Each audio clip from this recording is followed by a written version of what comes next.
네, 소개 말씀 감사합니다. 서울의대 이정렬입니다. 오늘 이 자리에서 여러 선생님들을 모시고 이런 여성 생식에 관해서 잠시 이렇게 간략하게 설명드릴 수 있는 기회를 주셔서 대단히 영광으로 생각하고 있습니다. 자, 그러면은 시작을 해보도록 하겠습니다. 제가 오늘 말씀드릴 내용은 이제 여성의 생식 기능과 이제 가입력 보존으로 이제 제목을 잡았는데, 초반부에는 이제 기본적인 여성의 생식 기관과 이제 여성의 생식이 어떻게 이루어지는지 말씀을 드리고, 이제 그 다음에 그것이 잘 이루어지지 않았을 때 저희가 소위 말하는 이제 불임, 난임이라고 하는 현상이 벌어지게 되는데, 거기에 대해서 어떻게 검사를 하고 치료를 하는지 간단하게 말씀드리고, 그럼 이제 최근에 암 환자들의 생존율이 높아지면서 그들이 생존은 했는데 이렇게 생식 기능을 잃어버리는 그런 경우들이 있습니다. 그래서 그런 경우에 어떻게 우리가 이를 대비해서 치료를 하고 있는지, 그 다음에 최근에 사회적인 이슈가 되고 있는 이제 만혼 여성들의 이제 결혼을 늦게까지 안 하고 있는 사회적인 현상이 있기 때문에 그들이 이제 본인들의 난자를 이렇게 보존해놨다 나중에 사용하는 이제 그런 것들이 요즘에 벌어지고 있는데, 거기에 관해서 어떤 현상인지 말씀을 간략하게 드리도록 하겠습니다. 자, 그래서 먼저 보실 거는 여성의 생식기관의 해부 및 생리학입니다. 그래서 여성 골반의 해부학의 그림을 제가 먼저 가지고 나왔는데요. 이제 여성의 골반을 이제 사람을 이렇게 세로로 이렇게 단면을 본 것인데요. 그래서 이 가운데에 여성의 자궁이 위치하게 돼 있고, 이 자궁은 이제 질을 통해서 바깥으로 연결이 되게 돼 있습니다. 그리고 질의 앞쪽에는 방광에서 요도가 연결돼 있고, 뒤쪽에 항문, 대장에서 연결된 항문이 있는 이렇게 방광, 자궁, 대장, 이렇게 세 가지가 앞에서 뒤로 이렇게 순서대로 위치하고 있는 것이 이제 그 옆에서 본 여성의 생식기관이 되겠습니다. 그리고 이제 여성의 생식기관이라고 하면 크게 자궁과 양측에 있는 한쪽에 하나씩 있는 난소를 말씀드릴 수 있겠는데, 그리고 그 사이를 연결해주는 나팔관이 있습니다. 그래서 요거 여성의 생식기관만 따로 이렇게 그림을 뽑아본 것인데, 아까 말씀드린 대로 이제 외부는 이제 질을 통해서 외부와 연결돼 있고, 이제 자궁 경부, 자궁의 입구 부분을 통해서 이제 자궁 내강에 여기 안에서 임신이 이제 이루어지게 아기가 자라는 공간이 되겠죠. 그래서 이 부분이 자궁이고, 자궁 옆에는 나팔관이 이렇게 연결이 되어 있고, 그 옆에 있는 난소 쪽에서 배란되는 난자를 이렇게 잡아들일 수 있는 이런 이제 기능을 하고 있습니다. 그래서 양쪽에 난소와 나팔관이 하나씩 해서 좌우에 하나씩 존재하고, 가운데 있는 자궁에서 임신이 되게 되어 있는 이제 그런 구조로 이렇게 되어 있습니다. 그래서 실제 사진을 보시면 이건 이제 복강경 수술을 할 때 그냥 비교적 정상적으로 보이는 이제 자궁 난소의 사진입니다. 그래서 아까 보셨던 자궁이 이렇게 가운데 있고, 양쪽에 나팔관이 이렇게 좌우가 내려가고, 그 다음에 하얀색으로 보이는 것이 양쪽의 난소, 그 다음에 자궁의 뒤쪽에는 이제 대장이 내려가게 돼 있고요. 앞쪽에는 방광이 있는데 그것은 지금 이 사진에는 나와 있지 않습니다. 그래서 이런 식으로 여성의 그 하복부 안에는 이제 생식을 담당하는 기관인 자궁과 나팔관, 그리고 양측의 난소가 하나씩 존재하게 돼 있고, 이 안에서 모든 이제 생식 기능과 이제 그런 것들이 일어나게 이렇게 되어 있습니다. 그래서 이것은 이제 좌측은 남성의 생식기관, 우측은 여성의 생식기관이 태생기에 어떻게 발달하게 되는지를 그린 그림입니다. 그래서 남자든 여자든 간에 처음에 아주 초기에 임신 직후에는 동등한 구조를 가지고 있습니다. 그래서 이게 고환으로도 갈 수 있고 난소로도 갈 수 있는 이제 원시 성선이 이렇게 있고, 가운데 두 개의 구조물이 있는데, 이것이 남자의 염색체인 XY인 경우, 그리고 여성의 염색체인 XX인 경우에 따라서 이 분화가 달리하게 돼서, 이 보라색 선이 여성에서는 좀 더 확장이 되고 노란색 선이 없어지면서 아까 보신 그런 구조를 형성하게 되고, 남성에서는 그 반대로 노란색 선이 남아있고 보라색 선이 퇴화되면서 남성의 이렇게 음경과 음낭을 이제 구성을 하게 되어 있습니다. 그래서 시작은 같지만 결국 염색체의 차이에 의해서 한쪽이 퇴화되고 한쪽이 발달되고, 이런 차이에 의해서 남성과 여성이 이제 갈라지게 되는 것이고, 이 남성은 이제 아까 보신 대로 이제 몇 개월 뒤에 김수근 교수님이 남성 생식에 대해서 또 말씀을 올리도록 그렇게 되어 있습니다. 그래서 오늘은 이렇게 여성 쪽에 대해서만 말씀을 드리도록 하겠습니다. 이제 여성에 있어서 특이한 것이 그 난자를 이렇게 계속해서 일생 동안 만들어내는 것이 아니고요. 이 태생기 때 이 원시 난포에서 이 난자를 생성해가지고 여기 이제 출생 시기에 임신 20주에 600만 개에서 700만 개로 시작을 한 다음에 이것이 아무 이렇게 생식에 기여하지 못하면서 태어날 때 이미 소실돼서 200만 개까지 줄어들고요. 그리고 실제로 여성의 생식이 일어나는 건 사춘기가 되는데 사춘기 때는 이것이 더 퇴화돼서 30만 개의 난자만 남게 됩니다. 그래서 이 30만 개의 난자를 가지고 평생 폐경될 때까지 생리를 하면서 계속 생식에 이용하거나 또는 소실되거나 이렇게 해서 나중에 이 더 이상 배란될 난자가 남아나지 않게 되면 이제 폐경이 되는 이런 현상을 벌어지게 되는데 그래서 남성과 여성의 가장 큰 차이는 남성은 고환에서 계속해서 정자를 만들어내고 그것이 상당히 늦은 나이까지 계속해서 이렇게 사정도 가능하고 그 정자도 계속해서 만들어내지만 여성은 태어날 때 가지고 태어난 난자를 평생 소비만 할 뿐이지 새롭게 만들어내지는 못한 그런 차이를 가지고 있습니다. 그리고 여성은 폐경이 되면 더 이상 배란이 되지 않고 생식 기능을 하지 않는데 폐경의 평균 나이는 50세, 51세 정도이기 때문에 남성보다 생식을 할 수 있는 기간이 훨씬 짧게 돼 있는 이제 그런 남녀의 차이를 가지고 있는데 그렇다면 왜 남성은 계속해서 자신의 생식 세포인 정자를 만들어낼 수 있는데 여자는 그걸 하지 못하고 그냥 가지고 태어난 걸 소비하면서 그냥 일생을 사용하고 끝내는지 거기에 대해서 의학적으로 명확하게 설명을 할 수는 없습니다만 이제 여러 가지 비교 생물학자들이나 이런 사람들이 한 목적적으로 그냥 설명을 하기 위해서 설명을 하는 내용은 이렇습니다. 일단은 이제 생식이라는 것이 남성의 그러니까 우리들 몸을 이루고 있는 유전자의 반을 남성이 보태주고 나머지 반을 여성이 보태줘서 그 둘이 만나서 한 명의 새로운 개체를 다음 세대를 이루어 나가는 것이 생식인데 사실은 어떻게 보면 남성과 여성이 만나야 되는 과정을 복잡하게 거쳐야 되는 방법입니다. 가장 쉬운 방법은 자기가 자신의 세포를 그냥 복제해서 한 명을 만들어내면 이제 가장 그것이 쉬운 다음 세대로의 연결 방법인데 왜 이것이 굳이 반반 나눠서 다시 만나게 이렇게 자연의 섭리가 이루어졌느냐 하는 것은 물론 이제 여러 가지 뭐 이렇게 종교적인 나 철학적인 이유도 있겠습니다만 단순하게 그냥 의학적인 면에서 설명을 하면 어떤 새로운 환경에 적응하는 새로운 개체를 만들어내는데 자기의 자기 복제와 거기서 약간의 이뤄지는 돌연변이만 가지고 새로운 개체를 만들어내면 다양성이 훨씬 줄어들게 되어 있습니다. 완전히 새로운 두 사람이 반반씩 만나서 새로운 개체를 만들어야 훨씬 다양성을 빠르게 확보하는 데 도움이 되고 그런 것이 어떤 환경의 적응이나 이런 새롭고 조금 더 우월한 개체를 만들어내는 데 유리하다는 그런 한목적적인 이제 그런 방법이 생식의 다음 세대로의 연결 방법이 되겠고요. 그래서 반반씩 내서 새로운 개체를 만드는 것이 이제 대부분의 현재 자연에서의 생식 방법입니다. 그런데 이렇게 반반씩 만드는데 왜 남자는 계속해서 많은 수를 만들어내고 여자는 그냥 자기 거 갖고 태어난 것만 갖고 반을 제공하는가? 여기에 대해서는 양쪽 다 그렇게 계속 만들어내면은 굉장히 혼란스럽다. 어느 한쪽은 많이 만들어내지만 한쪽은 그냥 가진 걸 가지고 그쪽을 받아들이는 역할을 해야지 그래도 조금 더 안정적인 어떤 그런 생식이 되고 양쪽 다 계속해서 만들어내고 양쪽 다 서로 최대한 많은 파트너를 찾아서 수정을 이제 하기를 원한다면 굉장히 좀 여러 가지 자연적으로 혼란스럽지 않을까. 그래서 남성은 기본적으로 최대한 많은 여성들을 찾아서 자신의 그 생식세포를 퍼뜨리려고 하는 그런 경향이 있습니다. 그거는 모든 이 양성 생식을 하는 짐승에서 대부분 나타나는 것이고 사실은 사람도 결국은 따지고 보면 이제 그런 것이죠. 그래서 이제 남성들은 최대한 많은 자신의 생식세포를 최대한 많은 여성들에게 퍼뜨리는 것이 자연의 이제 섭리이기 때문에 계속해서 많이 만들어내야 되는 것이고요.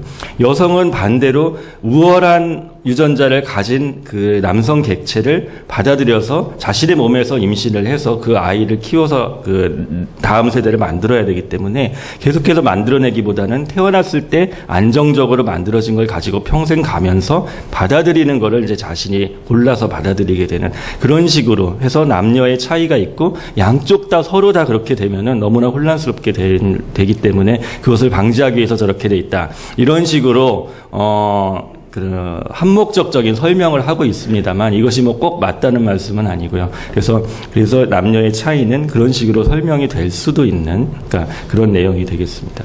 하지만 이제 그것이 뭐 진실인지는 뭐 정확하게 아무도 알 수가 없고 의학적으로는 어쨌든 여성은 이런 현상을 보임으로써 남성과의 가장 큰 차이를 보이게 돼 있습니다. 아까도 말씀드렸다시피 가지고 태어난 난자를 평생 소비만 할 뿐 새로 만들지 못하기 때문에 이건 이제 여성의 그 태어났을 때부터 폐형될 때까지의 난자의 몸에 본인이 가지고 있는 난자의 수를 이렇게 그래프로 표시한 건데 계속해서 나이를 먹으면 떨어지기만 하는 것으로 되어 있습니다. 개인적인 차이는 있지만 어쨌든 그 한 여성에 있어서 난자의 수는 점점 감소만 할 뿐이지 절대 다시 늘어나지 않습니다.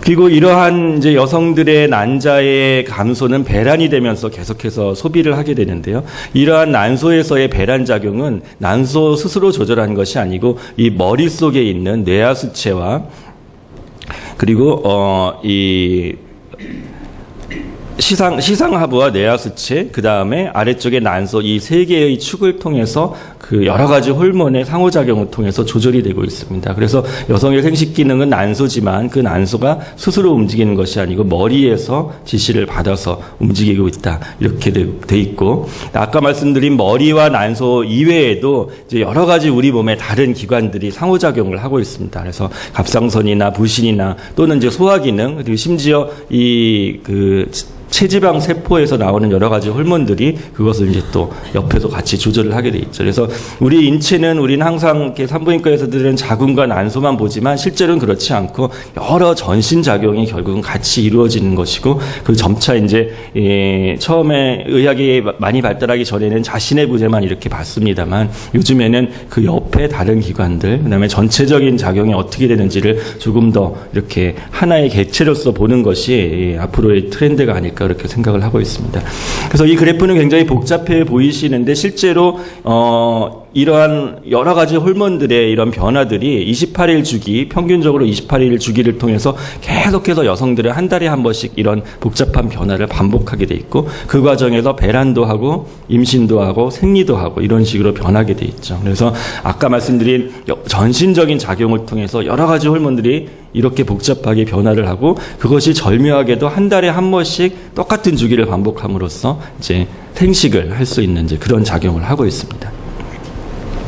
그래서 이제 가장 큰 변화는 이제 호르몬 변화는 뭐 여러 가지 복잡하게 아까 그 그래프로 보신 것이고, 난소에서는 난포가 조그만 게 자라다가 이렇게 점점 커져서 배란, 난자가 난소 밖으로 나오는 배란을 하게 돼 있고, 그 다음에 배란이 되고 나면 다시 호르몬 분비 기능을 하는 이러한 기관으로 되다가 생리를 하게 될 때쯤 퇴화를 하게 되는 것이 난소에서 이루어지는 변화가 되겠고요. 반면 같은 시기에 자궁에서는 자궁 내막이 점점 배란 시기에 맞춰서 두꺼워지고, 배란 이후에 일주일 정도 되는 시기, 이 시기가 배아가 착상이 되는 시기인데, 이 시기에 가장 두꺼운 자궁 내막을 보이다가 이 시기에 임신될 확률을 가장 높여주기 위해서 이렇게 두껍게 만들고 있다가 임신이 되지 않으면 다시 퇴화돼서 월경을 하게 되면서 다시 새로운 주기를 가게 되는 것입니다.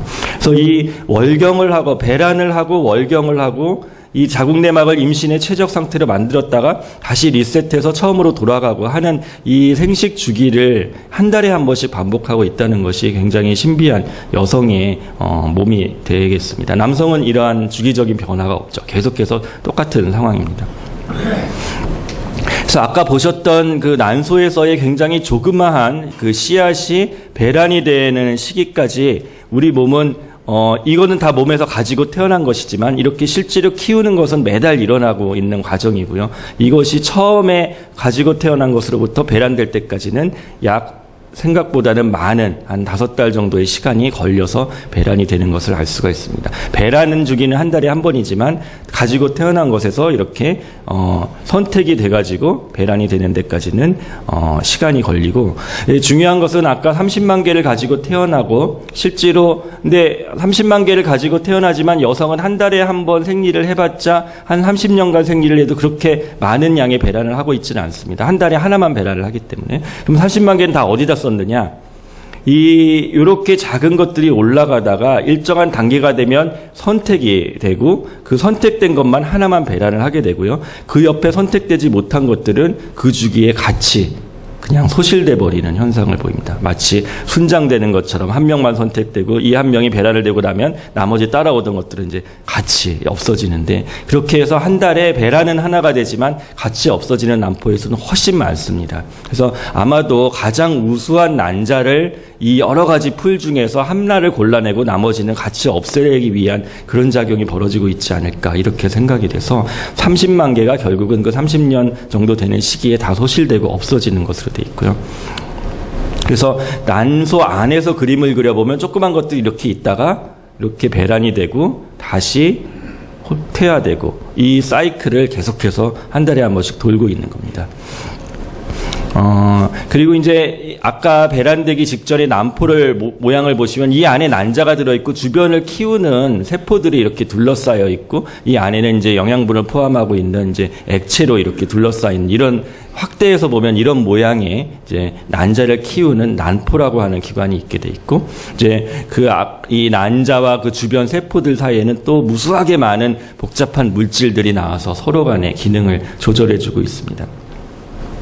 근데 또 우리 여성 난소에서 특이한 것은 이렇게 조그마한 난포들이 점점 커지면서 이렇게 배란되는 난포들로 커지는데, 이 조그만 난포들은 대부분 난소의 껍데기 쪽에 모여 있고, 커지는 것이 점점 안으로 들어가면서 커지다가 배란될 땐 다시 바깥으로 나와서 배란이 되는, 이렇게 위치에서의 단면에서의 변화가 있게 되고, 이렇게 조그마한 세포들이 이 바깥쪽에 있다는 것이 이따가 보실 그 가임력 보존에서 좀 중요한 이제 그런 힌트를 제공해 주고 있습니다. 자, 그러면은 지금까지 이제 기본적인 내용에 대해서 보셨고, 임신은 어디서 어떻게 일어나는가 보시면은 정자와 난자가 만나서 임신이 되는 건 맞는데, 사정된 정자는 질 안에다가 사정을 하게 돼 있고, 그럼 그 정자가 자궁을 통해서 난소에서 배란된 난자를 요 안에서, 나팔관 안에서 만나게 되어 있습니다. 언뜻 생각하면 질 안에서 만나거나 자궁 안에서 만나서 그냥 거기서 그대로 아기가 생기는 것으로 생각할 수 있지만 그렇지 않고요. 정자는 이 좁은 길을 통해서 여기까지 올라와 줘야지만 여기서 난소하고 만나서 수정이 되는 것입니다. 그래서 나팔관 안에서 첫 생명이 태어나게 되는 것이고, 이 나팔관 안에서 태어난 생명은 일주일을 거쳐서 조금씩 세포 분열을 해서 들어온 다음에 일주일 후에 자궁에 착상이 되게 되어 있습니다. 그래서 아까 여성의 내막이 가장 두꺼워진 시기가 배란 시기가 아니고 배란의 일주일 뒤가 되는 그런 것이죠. 딱 이 시기에 맞춰 놓은 것입니다. 그래서 이 모든 것이 톱니바퀴처럼 맞물려 들어가고 있다는 것을 알 수가 있죠. 그래서 어쨌든 이렇게 정자가 여기까지 올라와서 만나고 다시 역류를 해서 자궁에 착상이 돼야 임신이 되는데, 그 과정 어디라도 잘못되면은 이제 그것이 불임이 되는 것입니다. 그래서 예를 들어서 배란이 잘 안 되면 여기서 아예 뭐 만남이 이루어질 수가 없겠죠. 그것이 배란의 원인에 의한 불임인 것이고, 정자가 생성이 안 되거나 운동력이 떨어지거나 어쨌든 여기까지 정자가 올라와서 난자를 만나주지 못하게 되면은 그것은 남성의 원인이 있는 불임이 되겠습니다.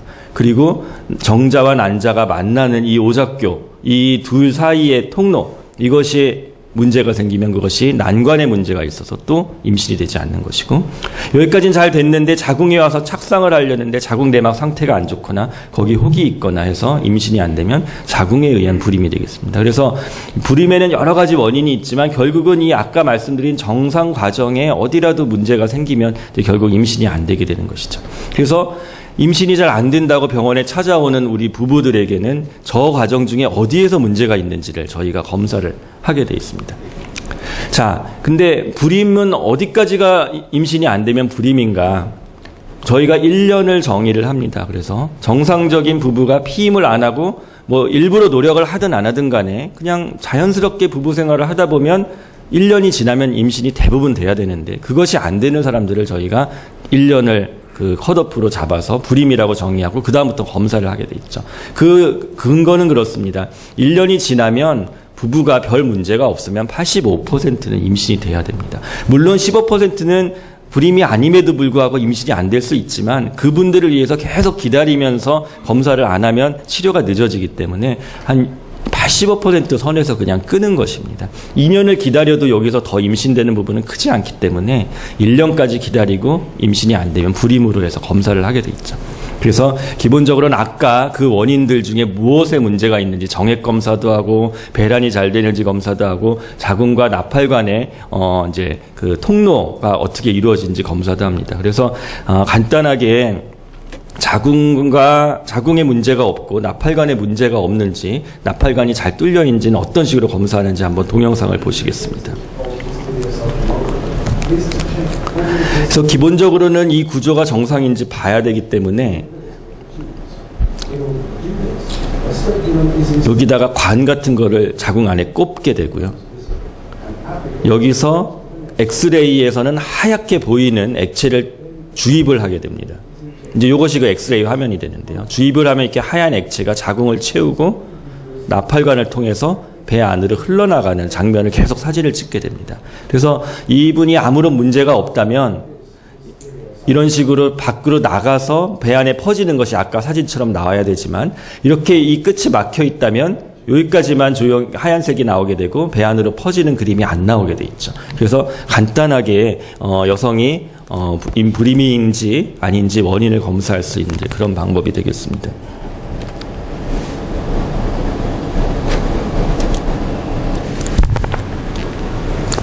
그리고 이제 자궁 안에를 이제 여러 가지 검사를 하는데 아까 저런 식으로 볼 수도 있지만 직접 이렇게 위내시경 하듯이 간단한 내시경을 자궁 속에 넣어서 여러 가지 병변이 있는지도 알아보는 검사도 할 수가 있겠습니다.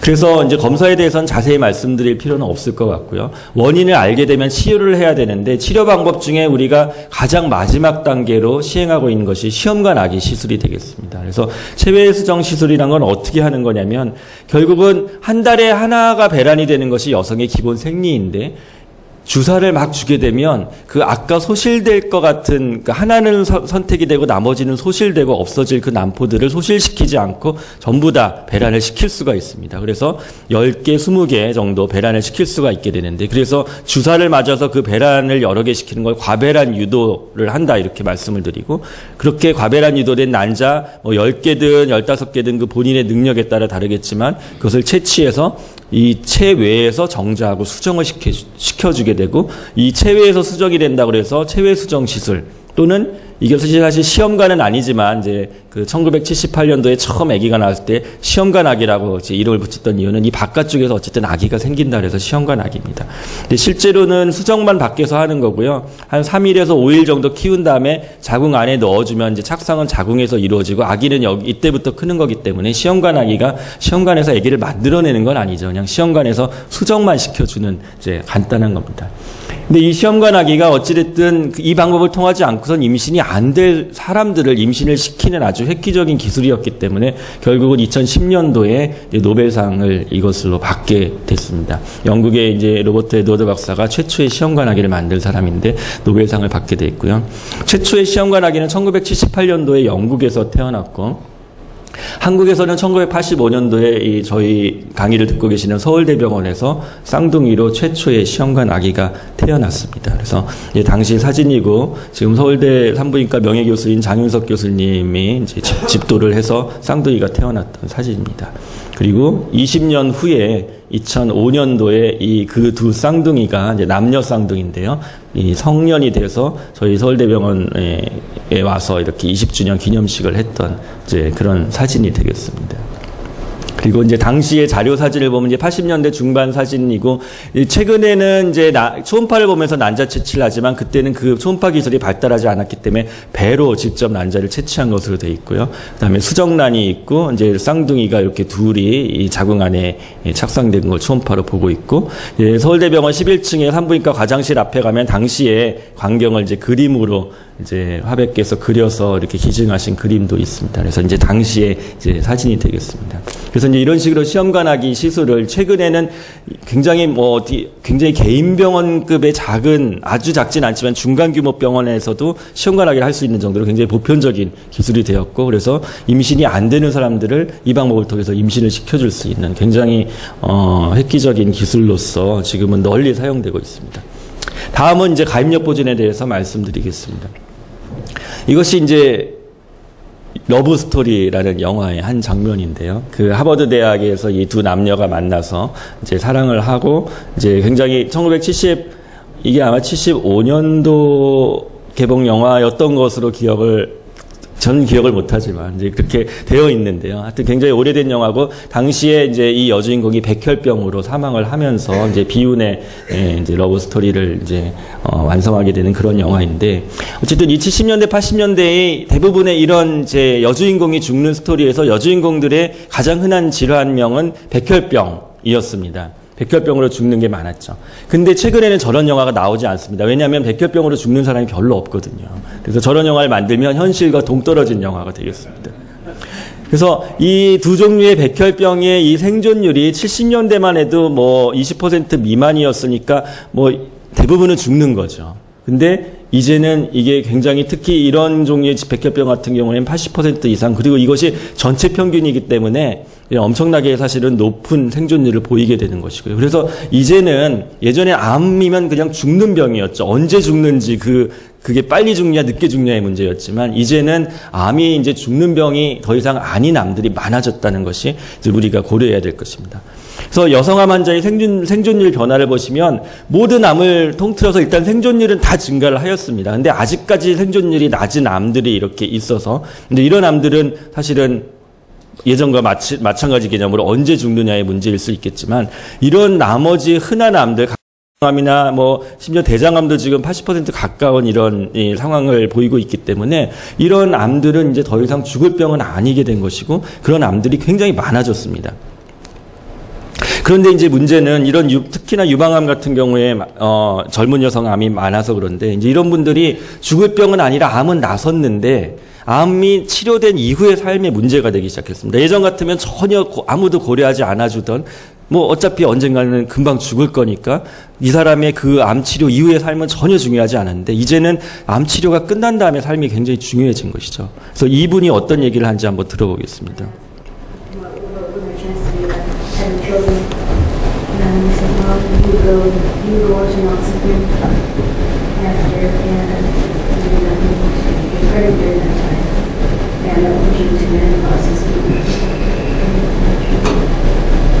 And he, to this day,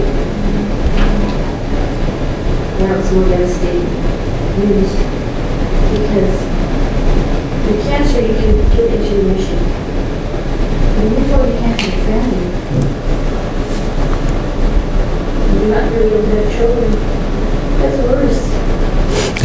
그러니까 암은 좋아질 수도 있죠. 예전에 이런 얘기를 할 수조차 없었는데 이제는 이 말이 이제 맞는 말이거든요. 암은 뭐 치료가 되면 되지만 근데 그 다음에 나는 그 암 치료로 인해서 아기를 못 갖는다는 말을 들었을 때 자기한테는 그게 더 크게 와닿는 이제 그런 문제가 된 거죠. 그래서 이제 암 치료는 잘 됐는데 그 암 치료 결과로 인해서 여러 가지 문제가 있지만 임신을 못하게 되는 경우들이 있다는 것입니다. 근데 이거는 조선일보의 2013년도에 이미 이 기사가 실린 지 몇 년이 됐는데 예전에는 아무 방법이 없었는데 최근에는 이런 식으로 항암 치료 전에 항암 치료 때문에 임신력이 소실되기 때문에 항암 치료 전에 난자나 배아나 또는 자신의 난소를 얼려놨다가 암 치료가 끝난 다음에 다시 녹여서 이제 사용을 하는 이제 방법이 있게 돼 있고 그것이 이제 가입력 보존이라고 하는 것입니다. 그래서 가입력 보존의 중요성이 증가한 이유는 이제 뭐 타임지 표지에 어떻게 캔서를 이렇게 낫게 할 것이냐 이런 말이 있는데 이제는 이제 캔서를 낫게 할 거냐 치료할 거냐의 문제도 물론 아직까지 중요하지만 치료가 잘 되는 암들이 많이 늘어났기 때문에 치료 후에 이 생존자들을 어떻게 관리하느냐가 또 굉장히 중요한 문제가 된 것이고요.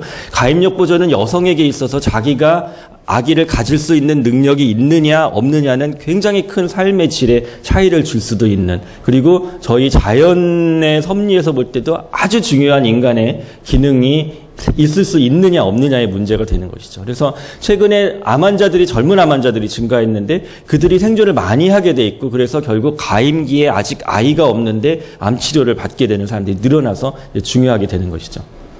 근데 문제는 이제 수술로 인한 치료는 문제가 되지 않는데요. 대부분의 암종에서 수술 후에 항암 치료를 하게 돼 있습니다. 약물 치료를 하게 돼 있는데 그 약물 치료를 하면은 약물이 워낙 좋아져 갖고 암의 치료에는 굉장히 도움이 됐지만 이 약물 치료 빨간 줄의 이 시점 이후에 난소의 숫자가 떨어지고 호르몬의 변화가 생기고 난소 자체가 위축돼서 더 이상 생리를 하지 않고 아기를 못 낳게 되는 경우가 굉장히 많다는 것입니다. 예를 들면 이제 25세 여성을 데리고 이분들에게 항암 치료를 저용량 항암 치료, 고용량 항암 치료를 하고 이 세로가 난소 기능을 표시하는 이제 호르몬 수치입니다. 그런데 이것이 이제 치료 전인데 고용량 항암 치료를 하면 금방 이렇게 난소 기능이 떨어진다는 것을 나타낸 그래프고요. 이것이 어느 정도 나이가 되냐면 40세 여성의 나이하고 유사하게 떨어진다. 그러면 항암 치료 받고 나면 15살 정도 그냥 그 자리에서 나이가 먹어버리고 15살 나이가 많아져서 40세가 되면 임신이 잘 안 되는 것이죠. 그래서 이런 상황이 벌어지게 되는 것입니다. 아까 보셨던 그래프 똑같은 그래프입니다. 나이가 들면은 난자 개수가 떨어지고 결국 폐경이 되는 거, 이것이 그냥 자연의 섭리인데, 예를 들어서 이 30세 정도 나이에 원래 이렇게 돼 있어야 될 사람이 항암 치료를 받으면은 나이 먹으면서 이렇게 천천히 떨어질 게 그 자리에서 확 떨어져 버리거든요. 그러면은 결국은 요 한 15년 정도 걸려서 떨어져야 될 부분이 그냥 그 자리에서 떨어져 버리는 것이고, 이렇게 되면 임신을 하는 데는 아주 치명적인 손상을 있게 되는 것입니다. 그리고 중요한 건 아까 말씀드렸던 내용입니다. 난소 기능은 떨어질 수는 있어도 다시 좋아질 수는 없어요. 나이가 먹어서 떨어지든 항암 치료 때문에 떨어지든. 그래서 한번 떨어지면 회복할 방법이 없기 때문에, 그렇다면 우리가 할 수 있는 거는 떨어지기 전에 이거를 몸 밖으로 꺼내서 얼려 놓는 것입니다. 그러고 나중에 다시 사용하는 것이죠. 그래서 여성 가입력 보존의 방법은 현재 남편이 있는 여성은 수정을 시켜서 수정란을 얼리고, 남편이 없는 여성은 자신의 난자를 얼리고요. 근데 이 수정란을 얼리거나 난자를 얼리려면 아까 말씀드린 그 시험관하기 시술을 한번 해야 되기 때문에 그런 걸 할 시간이 없는 분들이나 그런 분들은 그냥 자기 난소 자체를 몸 밖으로 꺼내서 얼려버리는 이 세 가지 방법을 통해서 동결 보존을 하고 얼리게 되어 있습니다. 아까 보셨던 그림입니다. 체수정 시술 시험관하기가 이런 식으로 벌어진다고 말씀드렸는데, 과배란 유도를 하고 난자 채취를 해서 그냥 이 난자를 얼리는 것이죠. 그리고 나중에 이 뒤의 과정은 이제 암 치료가 끝나고 남편이 생겼을 때 다시 해가지고 아기를 만들면 되는 것입니다. 남편이 있다 그러면 여기까지 진행할 수가 있죠. 수정을 시킬 수가 있습니다. 근데 요 뒤는 이제 암 치료가 끝난 다음에 하겠다는 것이죠. 그래서 결국 시험관 아기의 기술을 이용해서 이런 식으로 하는 거고, 근데 여담이지만 제가 이제 뭐 너무나 당연하게도 남편이 있으면 수정시켜서 수정란을 얼린다 그랬는데, 요즘은 사실은 그게 꼭 맞는 일이 아닙니다. 그래서 워낙 우리 사회가 또 다양화되고 있어서 여성들에게 당신 남편이 있으니까 당연히 이걸 하셔야 된다고 말씀드리면 싫어하시는 분들도 있어요. 그래서 미래가 어떻게 될지 모르기 때문에, 그래서 내가 치료가 끝날 때까지 이 사람이랑 같이 있을지 이제 확실치가 않은 것이죠. 그래서 요즘은 여성분들에게도 결혼을 했다고 해서 무조건 이게 아니라, 이랬다가 나중에 아마 저한테 이렇게 저한테 뭐라고 하시는 분이 생길 수도 있을 것 같아요. 그래서 당신의 난자만 얼릴 수도 있고 남편 정자하고 수정시켜서 얼릴 수도 있습니다. 본인이 선택을 하십시오. 이러면 당연히 다 이걸 선택하지 않습니다. 요즘은. 네. 남편이 옆에 있는데도 불구하고 저는 그럼 제 난자만 얼려주세요라고 당당하게 얘기하는 경우가 상당히 있습니다. 그래서 그것이 요즘에 이제 세태가 아닌가 이런 생각이 들고요. 자, 그래서 이제 아까 시험관하기 때나 이제 난자를 얼릴 때나 난자를 몸 밖으로 채취를 해야 되는데 어떤 식으로 채취하는지 한번 동영상을 보도록 하겠습니다. 이제 여성들이 초음파 보는 이제 초음파인데요. 이 초음파를 일단 질 속에 넣어서 이제 초음파를 보게 돼 있습니다. 그러면은 이제 과배란을 시켜놨기 때문에 이제 초음파 화면을 보시면 이렇게 여러 개의 난포들이, 원래는 이제 한 달에 하나만 자라야 될 게 여러 개 자라고 있는 거죠. 그래서 바늘을 이렇게 연결된 바늘을 찔러서 이 안에 액체를 흡입해서 가면은 이 액체 안에 난자가 들어있게 되는 것이죠. 그래서 이 현미경으로 보면 난자가 하나씩 나옵니다. 그래서 요거를 하나 흡입할 때마다 그 안에 난자가 하나씩 들어있게 되는 거고요. 그런 식으로 해서 초음파를 이용해서 다 뽑아내면 그 안에 있는 난자를 우리가 모을 수가 있죠. 그래서 그거를 남편 정자하고 수정시키든 아니면 그냥 얼리든 이제 그건 이제 본인의 선택에 따라 하는 것이고요. 그래서 만약에 남편 정자하고 수정을 시키면 어떤 일이 벌어지는가 하면은 이것이 몸 안에서 일어날 일을 몸 밖에서 하고 있는 것이죠. 그래서 첫날이 되면 이렇게 수정란, 하나는 아빠, 하나는 엄마 쪽에서 온 이제 두 개의 이제 씨앗이 보이고, 둘째 날부터 세포 분열을 하기 시작합니다. 그래서 하나가 둘, 둘이 넷, 넷이 여덟, 16, 32 이렇게 계속해서 세포 분열을 하게 되고, 이것이 원래 이제 몸 안에서 일어나는 일인데 저희가 한 5일 정도까지는 이거를 몸 밖에서 가져갈 수가 있습니다.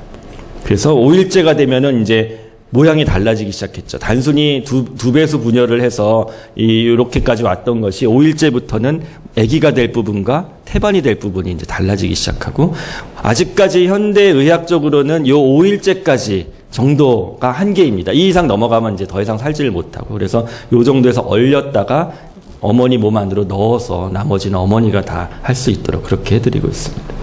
그래서 이제 요렇게 되는 거고, 그래서 난자나 배아를 얼리는 건 지금까지 보신 대로 시험관 아기 시술의 기술을 저희가 이용을 하게 되는 것이고요.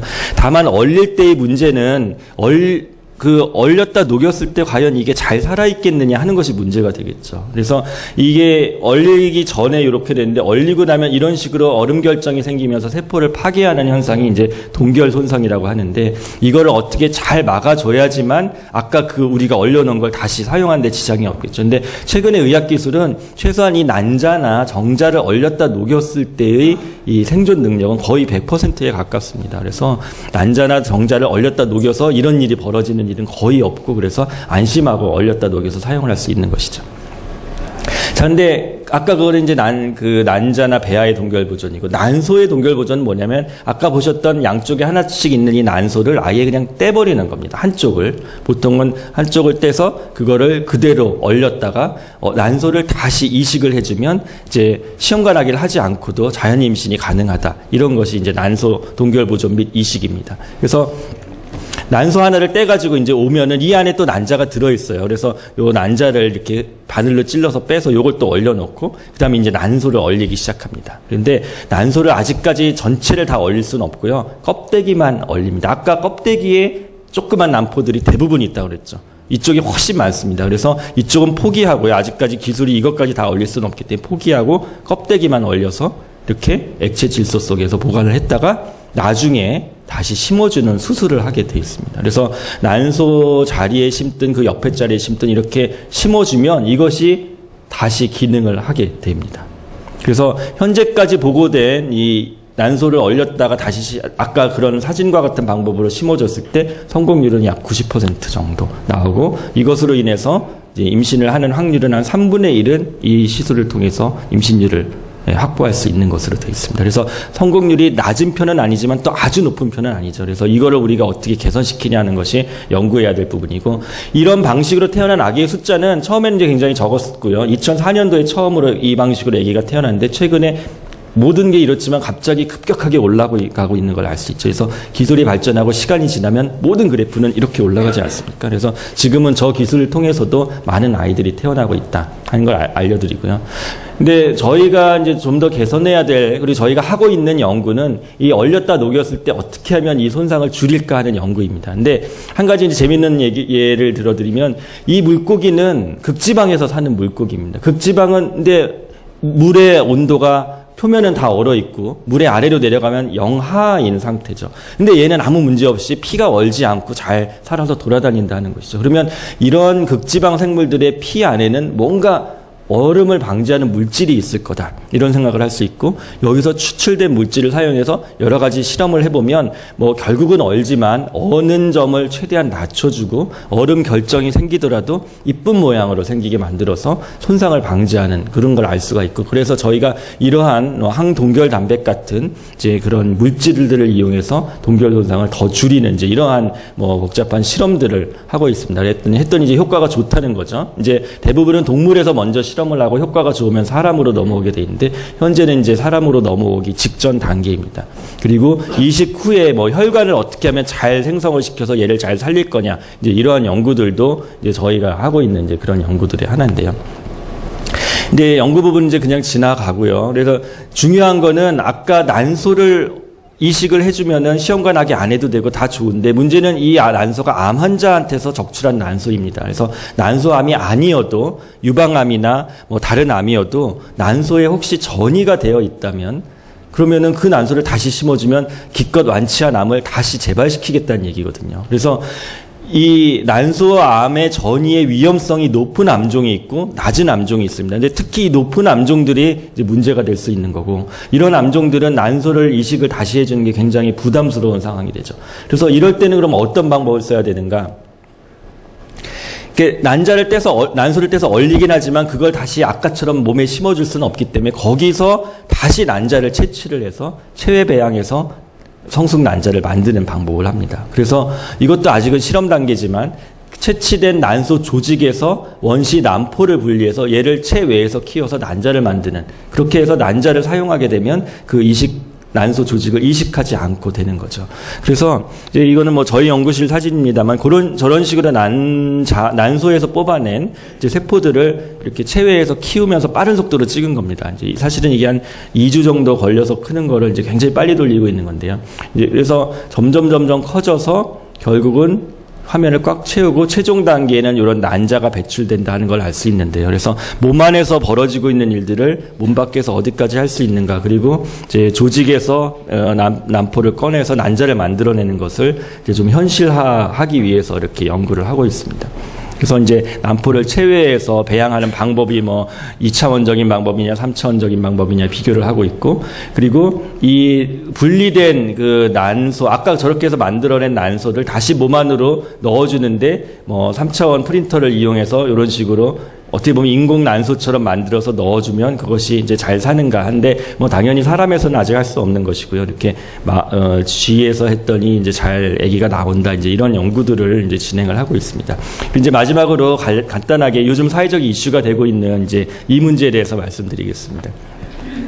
뭐 이것이 이제 관능의 법칙이라는 영화인데, 이 여성분들이 유명한 여배우들이죠. 이 세 분인데 약간 나이는 좀 벌써 있는 상황입니다. 젊었을 땐 좀 더 잘 나갔던 배우들이지만 지금은 30대 후반, 40대 초반이 된 이 배우들인데 뭐 이런 말들을 하고 있죠. 뭐 우린 아직 우아하다. 뭐 아직은 우린 잘 나간다. 이제 이렇게 소위 말하는 골드미스들, 사회적인 이런 분들이 굉장히 많아지고 있는데, 이분들이 이렇게 웃고 즐기고 있는 사이에 사실 우리의 난소는 계속 나이를 먹어가고 있다는 것이죠. 그래서 그냥 이러고 있을 게 아닌데 사실은 이분들은 모르고 있습니다. 나이가 들면, 아까 계속해서 보여드린 그래프지만 나이가 들면 난자의 숫자는 점점 적어지고 그거는 다시 되돌릴 수 없다고 그랬죠. 그리고 이 떨어지는 속도가 갑자기 꺾이기 시작한 게 35세 이후부터 확 떨어지기 시작합니다. 그래서 35세가 됐는데 아직 결혼을 안 했다. 근데 나는 내년에 결혼할지 후년에 결혼할지 모르겠다. 그러면 이분들은 임신 걱정을 사실은 해야 되는 겁니다.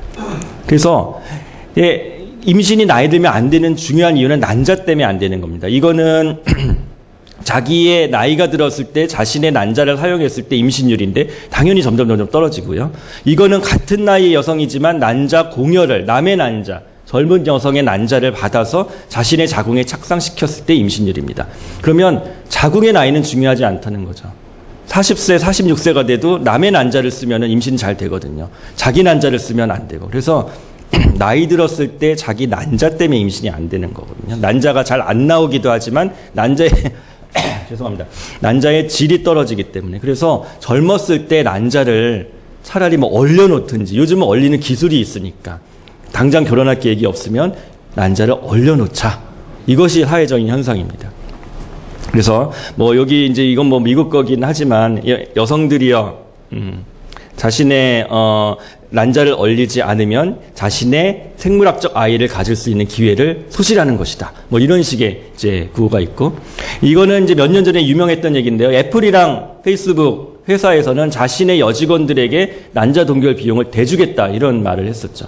그래서 굉장히 큰 이슈가 됐었는데, 당시에 이제 찬반 논란은 많았습니다. 뭐 굉장히 좋은 회사다, 어떻게 이런 것까지 해주냐, 굉장히 복지가 잘 돼 있다, 이런 얘기도 있었지만 자신의 여직원들을 최대한 부려먹기 위해서 결혼도 안 시키고 임신도 못하게 하려고 이거를 얼려놓게 시킨다고. 그래서 이게 꼭 좋은 일이냐, 이런 일도 있었지만, 이런 식으로 세계 굴지의 유명 기업들이 이런 비용을 대줄 정도로 이것이 굉장히 이제 큰 이슈가 됐고, 이제 우리나라에서도 사실은 뭐 TV에서 어떤 나이가 조금 있는 연예인이 나와서 자신의 난소 나이를 재보더니 큰일 났다, 난자를 얼려야겠다, 이런 것이 이제 TV에 나올 정도로 굉장히 이제 사회적으로 널리 알려진 상황이 되는 것이죠. 그래서 이제 이것을 저희가 사회적인 소셜 뱅킹이라고 하는 거는 사회적인 이유에 의해서, 의학적인 이유가 아닌 사회적인 이유에 의해서 자신의 난자를 동결한다 그래서 이제 사회적인 의미의 난자 은행이라고 하는데, 현재는 뭐 임신 계획이 없고 아직 결혼도 안 했지만 나이가 이제 30대 초중반이 넘어가면 아까 그런 현상이 벌어지니까 그런 분들에게 난자를 얼려놓는 거를 이제 저희가 설명을 드리는 거죠. 그래서 남편을 찾으려고 뛰어가지 말고 자신의 난자를 얼려라, 뭐 이런 얘기가 되는데, 이렇게 저희가 할 수 있는 이유는 난자 동결을 했을 때 아까 말씀드린 대로 거의 100% 살기 때문에 자신감 있게 이걸 권해드릴 수 있는 거죠. 예전에는 이 성공률이 워낙 낮았기 때문에 이거를 절대 우리 일반 여성들에게 하자고 말씀을 드릴 수가 없습니다. 다만 중요한 거는 동결할 때 나이에 따라서 임신율이, 아까 난자 나이가 중요하다고 말씀드렸죠. 그래서 최대한 한 살이라도 젊었을 때 얼려야 임신율이 높은 것입니다. 근데 너무 젊었을 때는 이걸 하라고 할 수는 없죠. 20대 초반인데 미래가 아직 창창한데 이걸 할 수는 없는 거고. 그래서 저희는 보통 30세가 넘어서고 35세가 가까워지는 32세, 3세, 4세에 자신은 열심히 일을 해야 되고 아직까지 전혀 결혼 생각이 없고 뭐 그런 분들이 이제 대상이 가장 적절한 대상이 되는데요. 보통은 근데 좀 더 늦게 오시죠. 그 시기엔 워낙 바쁘고 이제 자신은 아직도 젊다고 생각하니까 지나가는데 30대 후반, 40대 초반이 돼서야 어느 정도 본인의 커리어를 이루고 현재 아직 결혼은 안 했고, 그럼 이제 이 얘기를 듣고 오십니다. 41세, 2세 때 본인도 이걸 해보면 어떻겠냐. 근데 그때는 이미 좀 확률이 많이 낮아져 있는 상황이죠. 그래서 이 나이가 이제 뭐 35세 이전과 이후로 워낙 극명하게 그래프가 갈라지기 때문에 최소한 35세 이전에 하는 거를 이제 저희가 권해드리고, 그러려면 이것이 몰라서 못하는 분들은 없어야 되기 때문에 널리 저희가 좀 홍보를 하고 설명을 드리고 있습니다. 물론 선택은 본인이 하는 거죠. 이건 남이 어떻게 강요하라고 할 수는 없는 것입니다. 자, 그래서 이제 이런 것이 사회적인 현상이고, 다시 한번 가입력 보존으로 돌아와서 항암 치료 전에 아까 말씀드렸던 모든 게 이루어져야 되는데, 문제는 항암 치료를 일단 그냥 시작해버리고 오시는 분들도 있다는 거죠. 그래서 중요한 거는 항암 치료를 하는 의사들, 그거는 산부인과 의사는 아닙니다. 예, 내과 의사나 외과 선생님들이나 항암 치료나 암 치료를 하는 선생님, 의사 선생님들이 환자를 이런 인식을 같이 가지고 항암 치료 시작 전에 이런 걸 하라고 권해줘야 되는데, 아직까지 불행하게도 모든 분들이 그렇게 그 가치에 대해서 잘 알고 계시질 못해요. 그래서 이걸 저희가 어떻게 홍보를 할 것인지 하는 것을 이제 말씀드리고, 이건 이제 유명한 얘기인데, 서울대병원에서 이건 이제 여성 가입력 보존은 아니고 남성이 항암 치료받고 무정자증이 돼서 소송을 냈죠. 자신은 무정자증이 될 거라는 설명을 듣지 못했다. 미리 알았으면 그때 내 정자를 얼려놓을 수 있었는데 그 기회를 박탈당했다면 이제 소송을 제기했는데, 최종 대법원 판결은 병원 승소로 났긴 했습니다. 왜냐하면 그때 이분이 항암 치료 전에도 이미 정자 상태가 안 좋았었고, 뭐 설명을 결국 이제 한 것인데 그 기록이 남아 있어서 제가 알기로는 병원 승소로 됐지만, 어쨌든 이런 문제는 언제든지 일어날 수 있다는 거죠. 그래서 방법이 없을 때는 이런 일이 없지만, 최근에는 방법이 있기 때문에 그 방법을 환자분들에게 설명을 안 해드리는 거는 이제 그거는 문제가 될 수 있는 겁니다. 자, 이제 시간이 다 돼서 제가 마지막으로 정리를 하면서 이 스토리를 보여드릴 텐데요. 이 일본 사람이고 이제 일본 사람이 발표한 스토리입니다. 근데 이 진단 악성 림프종으로 고등학교 2학년 때 진단을 받았고, 근데 이분이 결국은 골수 이식을 해야 되기 때문에 난자의 기능을 소실할까봐 난자 동결 보존을 했어요. 근데 골수 이식을 성공적으로 마치고 이제 간호사가 돼서 결혼을 했습니다. 물론 골수 이식 때문에 폐경은 되었지만 본인의 난자 2개를 얼려서 이제 이거를 가지고 보존을 해놨죠. 근데 이분의 특징은 자신의 난자를 사진을 달라고 의사한테 얘기해서 이렇게 스크랩을 해놓고 이 아이들한테 이름을 미리 붙여놨다고 합니다. 자기 아이가 될 난자라고 그래서 이 아이의 이름, 이 아이의 이름을 붙여서 이 사진을 가지고 이 힘든 암 치료 과정을 이겨내는, 나는 엄마가 될 사람이고 이 아이들이 있으니까 나는 반드시 살아남아서 빛을 보게 해줘야 된다고 그래서 이 치료 과정을 이겨냈다고 그랬죠. 그래서 가입력 보존이 사실은 난자 2개 가지고는 임신율이 크게 기대할 수는 없는 상황입니다. 냉정하게 말씀드리면. 하지만 이 사람은 이걸 가지고 희망을 얻어서 암 치료를 이겨냈다는 것이죠. 그래서 가입력 보존이 진짜 목적은 여성들을 임신시키는 게 목적이지만, 그거와 관계없이 자기가 이걸 가지고 있는 여성과 그렇지 않는 여성이 암 치료를 이겨내는데 어떤 희망적인 역할을 할 수 있다는 것이 차이가 있습니다. 근데 문제는 이 여성분이 이렇게 희망만 갖고 끝난 게 아니라 기적이 일어난 겁니다. 실제로 그 12년 후에, 이건 일본 신문에 나온 건데요. 그 12년 후에 이게 딱 그 여성의 얘기거든요. 그 2개의 난자를 녹여서 임신에 진짜로 성공을 한 것입니다. 당시 이제 번역 기사인데, 12년 전에 동결 보존한 난자로 출산 성공한 30대 여성. 고교 2학년 혈액학 악성 림프종, 그분이거든요. 딱 그분의 스토리가 12년 후에 신문 기사로 나와서 실제로 아기를 낳았습니다. 그러니까 결국은 이런 희망을 주고 그 희망을 통해서 아이까지 가질 수 있게 하는 이런 가입력 보존이 있고, 사실 이제 제가 저 스토리를 보고 좀 감명을 받은 게 있어서 저희 클리닉에서도 이렇게 사진을 제공을 해주고 있습니다. 이렇게 해서 당신이 이걸 가지고 있다, 이걸 알려주고 그걸 가지고 좀 희망을 가질 수 있도록. 그래서 아마 이메일로 이렇게 미리 보내드린 교환에 이 동영상 링크가 있고요. 그리고 그래서 이것이 이제 저희 연건동 서울대병원에도 있고 분당 서울대병원에도 있습니다만, 이런 식의 가입력 보존 센터와 연구소를 저희가 운영하고 있고, 요거를 이제 찍으시거나, 이제 요즘 뭐 이게 휴대폰으로 찍으면 바로 연결되죠. 이런 QR코드, 이것이 이제 교환에 다 들어있게 제가 드렸는데, 이걸 보시면 좀 알기 쉽게 동영상으로 설명해 있는 이제 그런 것들이 있습니다. 그래서 요거를 한번 나중에 이제 보시면은 조금 더 제가 오늘 말씀드린 내용을 이렇게 애니메이션으로 이렇게 보여드리는 그런 내용이 되겠습니다. 자, 오늘 제가 말씀드릴 내용은 여기까지입니다. 경청해 주셔서 감사합니다.